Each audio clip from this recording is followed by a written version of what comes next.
Olá, eu espero que todos estejam bem e hoje nós vamos para mais uma etapa do nosso trabalho.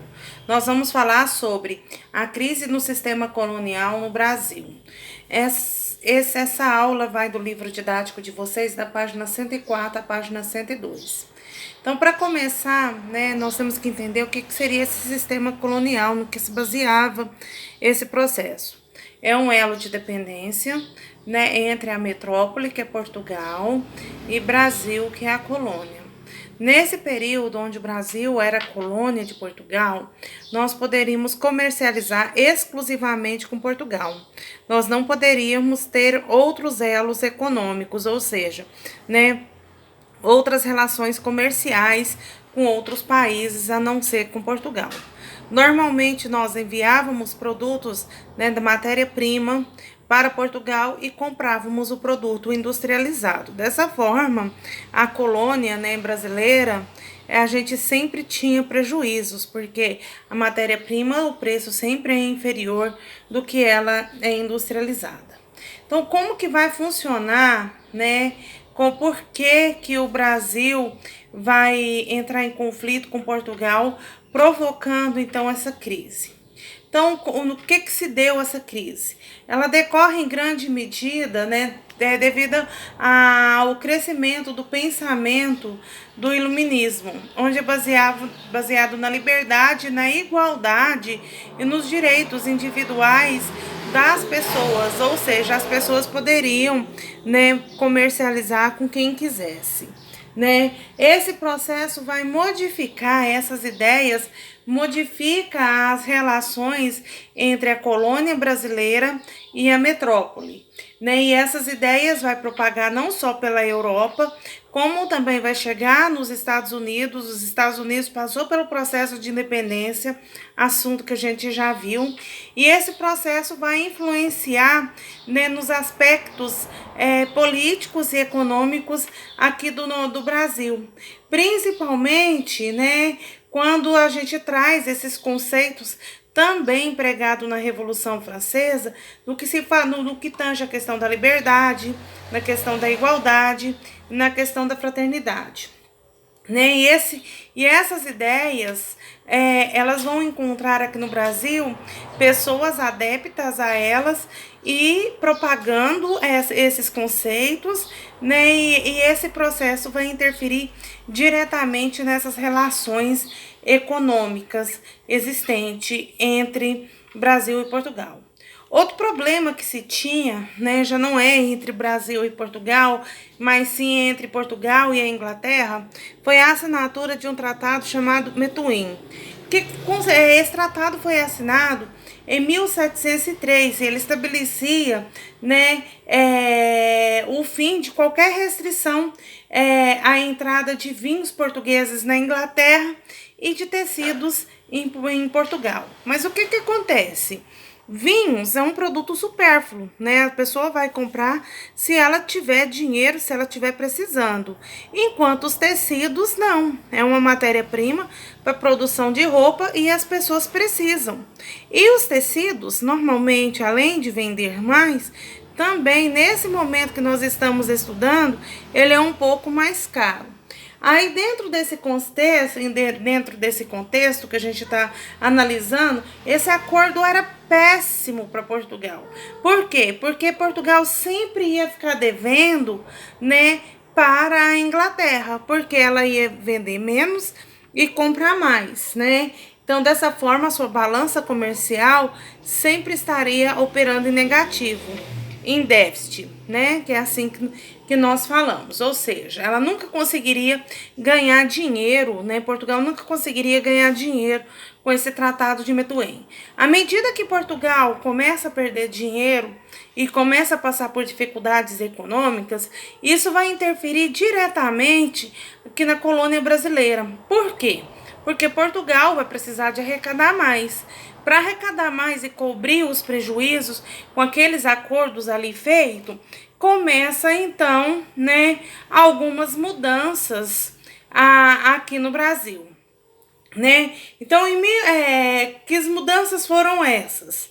Então, a partir da metade do século XVIII, quando o Marquês de Pombal assume a administração do país com aval do rei, ele foi incumbido a estabelecer diversas mudanças aqui no Brasil.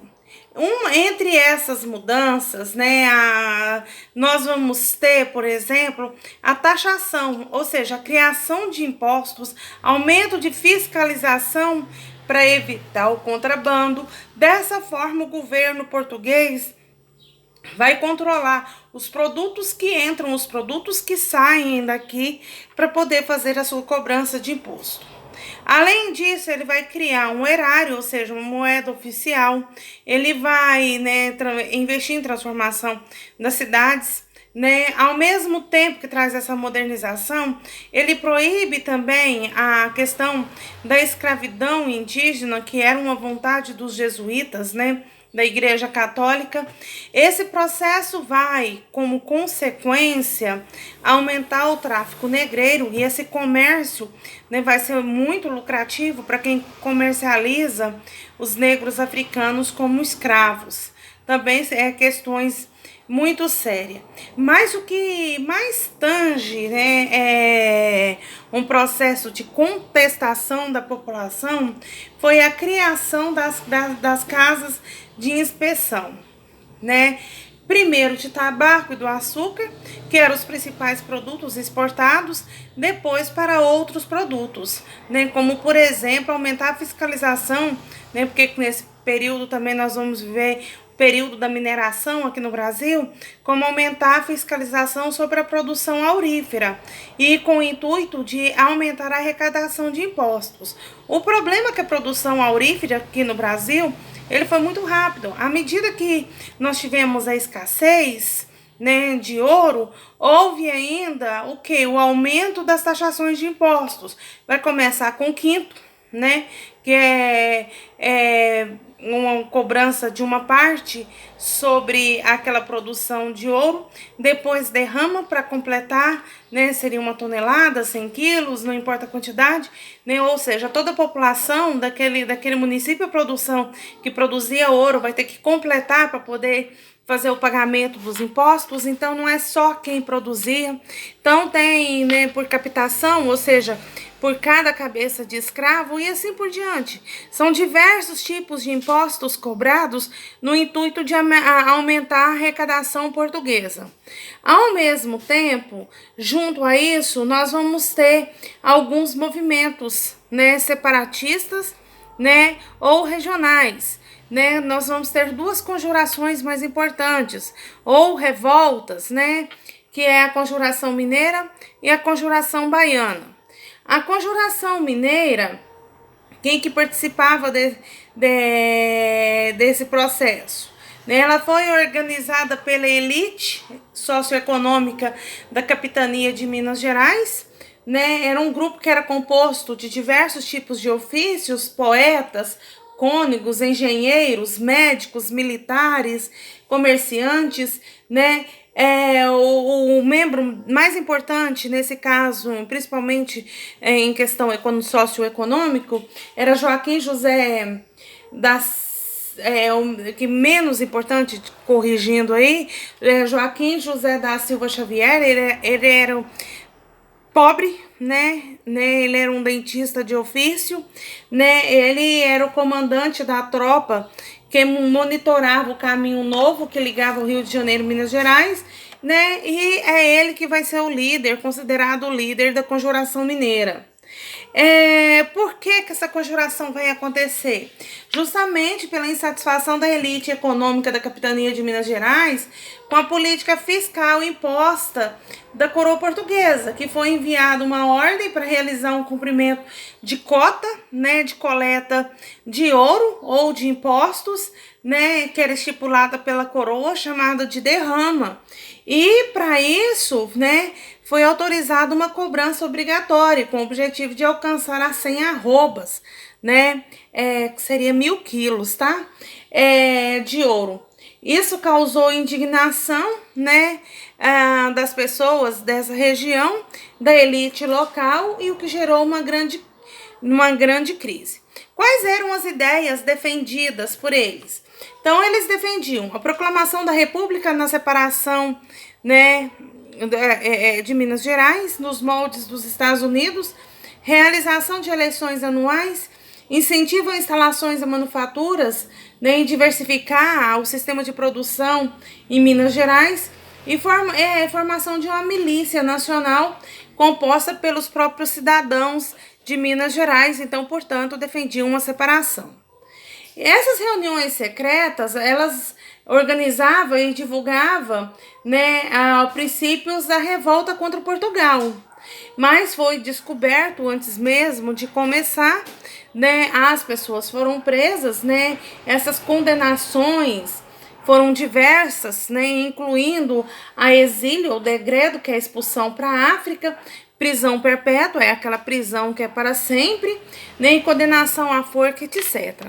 Quem era expulso para a África era quem tinha dinheiro, perdia todos os seus bens, mas não perdia a vida, porque a família era importante. Já Tiradentes, que era pobre de Marredeci, esse, por sua vez, levou toda a culpa, acabou sendo preso na cidade do Rio de Janeiro, enforcado, esquartejado, e os seus restos mortais foram expostos em diversas cidades, nas principais capitais, né, regionais daquele momento, né, Rio de Janeiro, Ouro Preto, Sabará, Mariana, em outras cidades, também em Salvador, para quê? Para servir de exemplo para ninguém executar mais esse tipo de revolta.